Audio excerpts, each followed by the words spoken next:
Settle in, get comfortable. Let your eyes close whenever they're ready. There's no rush. There's nowhere else to be. Tonight, I want to tell you about a man named Jonas and the bedtime story he records for his daughter from the far side of the solar system. Jonas is a systems engineer on a research station called the Meridian. It orbits Saturn in long, slow loops. He has been here for 14 months. His daughter, Lila, is 6 years old and lives with her mother in a yellow house in Portugal. And every night before she goes to sleep, she listens to a recording her father has made for her from space. He makes them in the observation bay, a small alcove with a curved window that stretches from floor to ceiling. He floats there in the low gravity, a recording device velcroed to his knee. Outside the window, Saturn fills the dark. He presses record. Okay, my love, are you in bed? Good. Close your eyes. I'm going to tell you what I can see tonight, and I'm going to tell it the way you like, as a story. He looks out the window.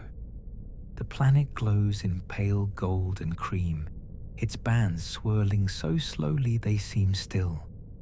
The rings extend in both directions, catching the light in ways that change every time he looks. Once upon a time, there was a kingdom so large that no one had ever seen the whole of it.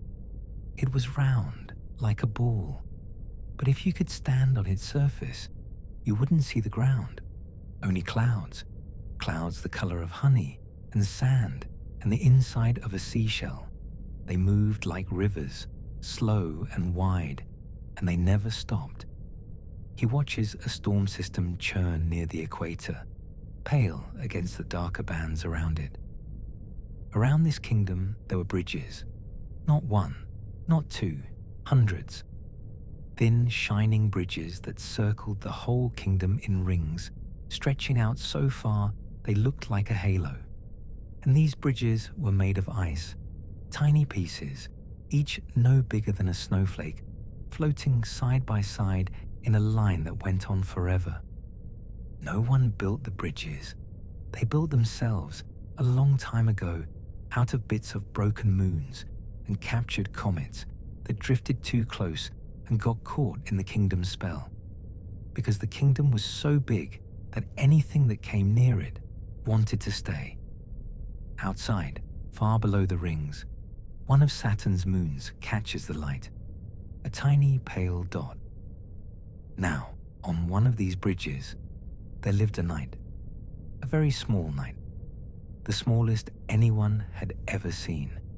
His armor was made of gold foil, and his shield was no bigger than a coin, and he rode not a horse, but a beam of light, which carried him slowly, slowly across the bridge toward the kingdom.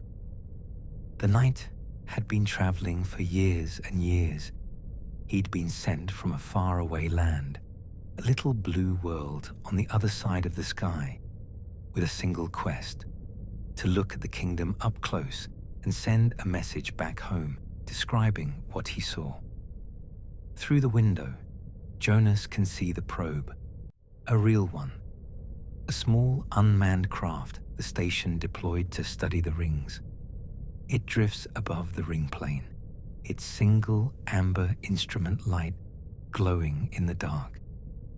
And the knight was tired. He'd been traveling so long, he'd forgotten what the blue world looked like.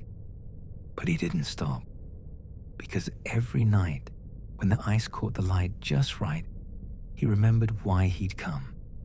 Not for glory, not for treasure, just to see something beautiful and tell someone about it. Jonas watches the probe shrink into the distance. He lowers his voice. And one night, the knight reached the last bridge. He looked up, and there was the kingdom, filling the whole sky, glowing gold and cream. And it was the most beautiful thing he had ever seen.